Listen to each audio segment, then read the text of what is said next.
C'est une diplomatie transversale qui englobe la défense, l'environnement, le commerce, la culture, la science et la géopolitique. Une délégation importante de ministres congolais séjourne en Amérique latine, précisément en Uruguay, pour une mission diplomatique 40 ans après. Quel apport de ces renouements de relations diplomatiques entre la RDC et le pays de l'Amérique latine. On en parle ce soir avec Monsieur Gloire Kawaya, qui est analyste indépendant de questions politiques. Monsieur Gloire, bonsoir. Bonsoir, Monsieur Nathan. Je vous remercie pour l'invitation faite à ma personne. C'est pour moi un honneur d'être là et surtout lorsqu'il s'agit d'émettre nos idées pour parler République. Alors effectivement, une délégation importante de ministres congolais séjourne en Amérique latine. Il y a justement le ministre de la Défense nationale, il y a la ministre en charge des Affaires étrangères, le ministre du Commerce extérieur, la ministre de l'Environnement et plusieurs autres ministres. Qu'est-ce qui expliquerait, selon vous, ces renouements de relations diplomatiques 40 ans après? Merci, Monsieur Nathan. Vous savez, là, si nous devons justement répondre à cette question, c'est par rapport ou encore c'est lié à la grandiloquence de différents problèmes qui connaît notre pays et il est toujours important et même stratégique que nous puissions émettre des idées pratiquement patentes afin de permettre à notre pays de pouvoir résorber ou même de monter en flèche dans différents secteurs. La raison pour laquelle il y a cette délégation interministérielle, parce qu'au-delà de cette délégation interministérielle, vous conviendrez également la présence de la conseillère principale du chef de l'État en charge justement du collège géopolitique et diplomatie. Donc vous sentez au fond qu'il y a cette volonté, cette pugnacité de permettre à ce que nous puissions justement répondre dans des différents secteurs. Voilà pourquoi il y a pratiquement des différents ministres qui représentent les différents secteurs de notre pays, qui partent justement signer, qui partent renforcer la coopération afin de permettre à notre pays de s'hisser au rang de pays en développement. Effectivement, c'est quand même un événement. 40 ans après, on sent que la RDC n'était pas vraiment penchée du côté de l'Amérique latine en termes de coopération bilatérale et tout ce qui va avec. Selon vous, qu'est-ce qui expliquerait d'abord cet oubli pendant 40 ans?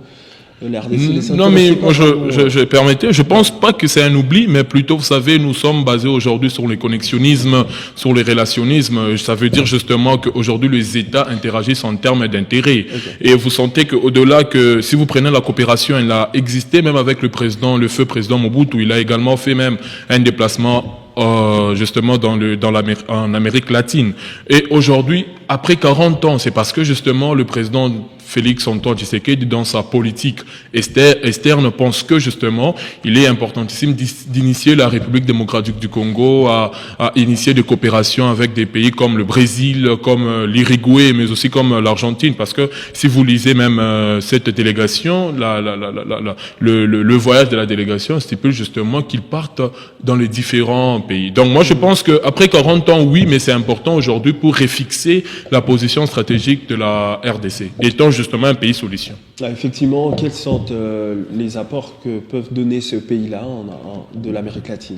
Les apports sont multiples, sont divergents. Vous sentez qu'aujourd'hui, c'est dans le but de diversifier d'abord les secteurs et de permettre de collaborer dans les différents secteurs tels que la défense, tels que l'environnement, tels que la technologie, tels que la formation professionnelle. Si je prends par exemple au niveau de l'environnement, vous sentez que le Brésil, à travers sa forêt amazonienne, représente le poumon, d'ailleurs on appelle cette forêt le poumon de la terre. Pourquoi? Parce que la forêt représente un grand bénéfice dans le terme des échanges, mais aussi la République démocratique du Congo a eu à signer, si vous vous rappelez, je crois, le 14 novembre 2022, avec l'Indonésie, avec le Brésil, un partenariat justement pour la protection forestière. Donc vous sentez au fond que cette initiative, elle est salvatrice pour notre pays, mais aussi elle est bénéfique pour tous les autres pays. Comme je le disais dans ma judiciaire, c'est qu'aujourd'hui, la République se classe comme un pays solution. Et donc, au-delà qu'il soit attractif, mais il est aussi négociateur pour pouvoir maintenir sa place, mais aussi répondre aux besoins tant soit peu de sa population. La ministre d'État en charge des Affaires étrangères, Thérèse Kaikwamba-Wagner, a soulevé plusieurs aspects, notamment la solidarité des peuples, la défense de la biodiversité. Cette mission marque le retour sur cette scène continentale de la République démocratique du Congo. Y a-t-il un rapprochement en ce qui concerne des peuples, notamment le peuple congolais et même certains de... Oui, pratiquement. On appelle d'ailleurs cette coopération la coopération sud-sud. Pourquoi? Parce que nous nous classons dans l'hémisphère sud. Ça veut dire justement nous sommes dans le pays, nous sommes classés parmi les pays en développement et non des pays développés. Et donc nous pensons que nous avons justement, comme l'indique ces communiqués, nous avons justement des défis communs, mais aussi des affinités similaires. Ça veut dire aujourd'hui que si vous prenez le Brésil, il est en train de faire le mieux à travers justement son gouvernement pour faire du Brésil un pays développé. Si vous prenez l'Uruguay, il est en train de faire son mieux pour se hisser au pays développé en termes de sécurité, mais aussi la République démocratique du Congo est en train de fournir, de conjuguer beaucoup d'efforts afin de répondre tant soit peu aux besoins sécuritaires. Et donc il est toujours importantissime aujourd'hui, lorsque, comme vous l'aviez dit tantôt, que la ministre a parlé de ces défis communs, c'est parce que nous partageons en réalité quelques aspects similaires et il est toujours important et même humaniste de voir ensemble comment nous pouvons répondre tant soit peu aux besoins que fait face le monde entier à travers de pays. Ouais, on va aller dans la posture de la RDC dans ce renouvellement de relations diplomatiques. Est-ce que la RDC va dans une posture de ce pays qui va pour recevoir quelque chose ou ce pays qui va pour donner également? Oui, c'est un partenariat gagnant. En relation internationale, M. Nathan, c'est que un accord ou la négociation, c'est une rencontre des cessions et des concessions. Si on doit être d'accord, ça veut dire qu'aujourd'hui, la République démocratique du Congo, au-delà de signer, il donne quelque chose. Et c'est quoi? C'est que nous donnons justement ce que nous pouvons donner afin de servir les autres États, comme le minerai. Parce que même le Brésil est notre partenaire en termes de minerai. Nous exportons plus justement le minerai au Brésil aussi. Et donc, le Brésil aussi peut nous aider en termes d'aspect militaire, en termes technologiques d'armement, comme l'Uruguay, d'autant plus que là, la délégation se trouve d'abord en Uruguay. Nous sommes en train de discuter et voir dans quelle mesure l'Uruguay peut nous aider en termes militaires, d'arsenal militaire. Et donc, je crois que c'est toujours salvatrice, ces idées-là, mais il ne faudrait pas toujours que nous puissions prendre le côté négatif de dire que la RDC peut perdre. Vous voyez, donc, la RDC étant un État souverain, si nous pensons qu'il perdra, cette réalité est aussi de l'autre côté. Ça veut dire le Brésil, l'Uruguay aussi peuvent perdre. Donc aujourd'hui, nous devons nous focaliser beaucoup plus sur les aspects bénéfiques qui bénéficient, permettez la tautologie de notre pays, et dire aussi que ce sont des bonnes initiatives, en tout cas ce sont des bonnes démarches, au-delà des réalités congolaises que nous pensions, mais nous disons que ce sont des bonnes initiatives pour permettre à notre pays de revenir sur la scène politique, et plutôt sur la scène internationale. Voilà, sur la scène internationale, de l'autre côté, il y a la ministre en charge des Affaires étrangères, Thérèse Wagner. Là, on sous-entend qu'il y a un front diplomatique aussi. Il y a également le ministre de la Défense nationale, il y a un front militaire. On va dire que la République démocratique du Congo s'est mise sur tout le front possible, notamment en ce qui concerne la situation sécuritaire dans l'Est de la RDC. Vous venez d'évoquer tout à l'heure l'aspect relatif au renforcement militaire. Exactement. Est-ce que la RDC se prépare à toute éventualité? Là, il y a la diplomatie, et puis on renforce le rang militaire. Pensez-vous que la RDC se prépare quand même à toute éventualité? Monsieur Nathan, vous aviez vu que vous aviez senti d'ailleurs dans les paroles justement du ministre de la Communication, Patrick Mouaya, il avait évoqué cet aspect de multiplier, justement de diversifier le front, et nous l'avions dit il a dit justement que nous irons sur tout le front. Ouais. Et aujourd'hui, nous voyons les résultats.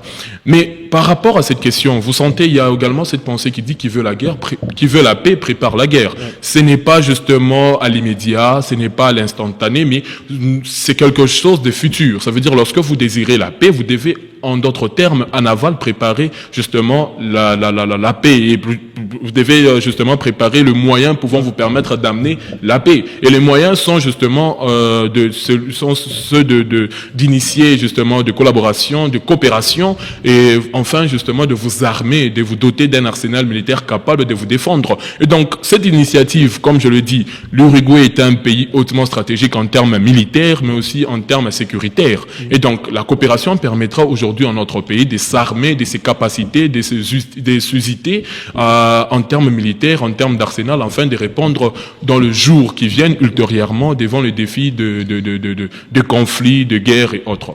En tout cas, c'est une diplomatie transversale qui englobe plusieurs aspects de la défense, l'environnement, le commerce, la culture, la science et la géopolitique. On va dire ici que c'est fait d'aller justement avec plusieurs aspects en même temps. Y aura-t-il d'autres secteurs qui vont bénéficier de plus d'attention au détriment des autres?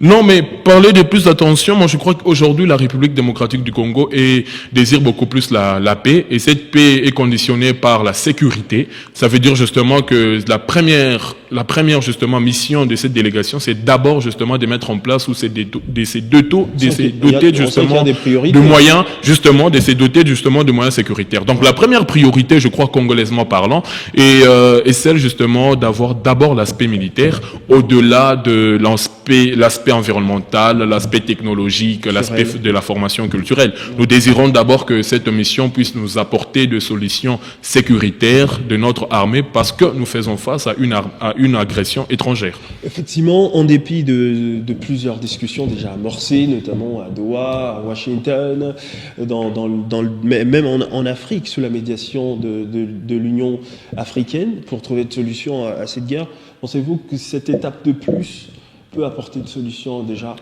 qu'il y a d'autres qui semblent jusqu'à présent en cours sans aboutissement adéquat? Oui, mais comme je vous l'avais dit tantôt, le processus ou les initiatives sont mises en place pour permettre à la République démocratique du Congo de retrouver la paix. Et nous pensons que toutes ces initiatives, justement, sont nécessaires pour notre paix. Et donc, pour répondre, oui, nous pensons au-delà que nous implorons qu'il y ait une bonne gouvernance d'abord ici, parce que, au-delà de tout, nous sommes un peuple souverain, nous sommes un État souverain, et partant de cette factualité, nous devons justement être responsables de tout ce que nous faisons. Et ici, il est question de parler et de voir dans quelle mesure nous pouvons prendre des stratégies pour nous amener la paix, M. Dan. Et je crois que ces initiatives sont louables, sont glorieuses pour notre pays. Alors, il y a justement un dialogue aussi en interne. On sent que là, c'est beaucoup plus une coopération externe. On va vers d'autres pays, mais en interne, pour trouver cette solution en ce qui concerne la situation sécuritaire dans l'Est de la République démocratique du Congo. Qu'est-ce qu'il faut faire en interne, selon vous? Est-ce qu'il faut aller au dialogue ou est-ce qu'il faut d'autres mécanismes?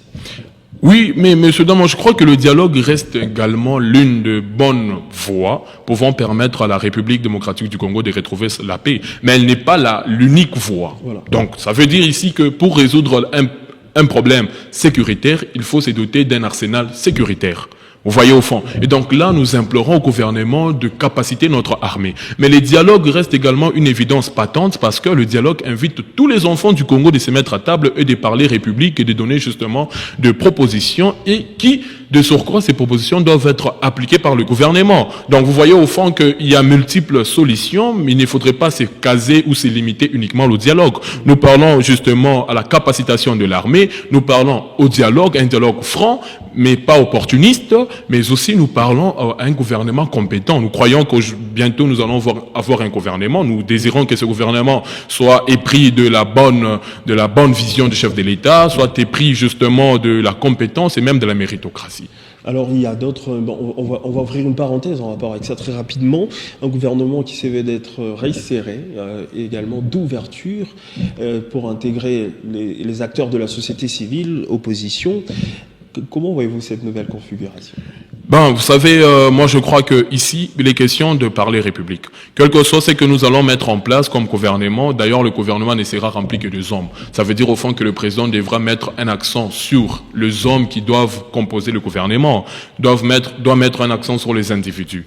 Mais nous faisons face à beaucoup de problèmes. Aujourd'hui, nous avons près de 5,5 millions d'enfants qui sont en besoin d'assistance humanitaire. Vous voyez au fond, nous avons près de 1 million d'enfants ou 1 million de déplacés internes. Et donc nous faisons face à beaucoup de problèmes qui semblent jusque-là cruciaux justement pour le président de la République. Et donc lorsqu'il faudrait mettre un gouvernement, qu'il soit resserré ou non resserré, nous désirons un gouvernement de personnes qui savent le pourquoi ils sont en gouvernement. Nous désirons un gouvernement des gens compétents et méritocrates. Enfin justement de répondre aux besoins tant soit peu de notre population. Monsieur Gloire, c'était votre parole de conclusion. Merci beaucoup d'avoir répondu. Merci beaucoup Monsieur Nathan, avec la cordialité. Je salue la cordialité avec laquelle vous m'avez accordé justement l'opportunité. Merci. Merci à vous également de nous avoir regardé sur H6 Télévision. Restez avec nous. La grande édition du journal arrive juste après.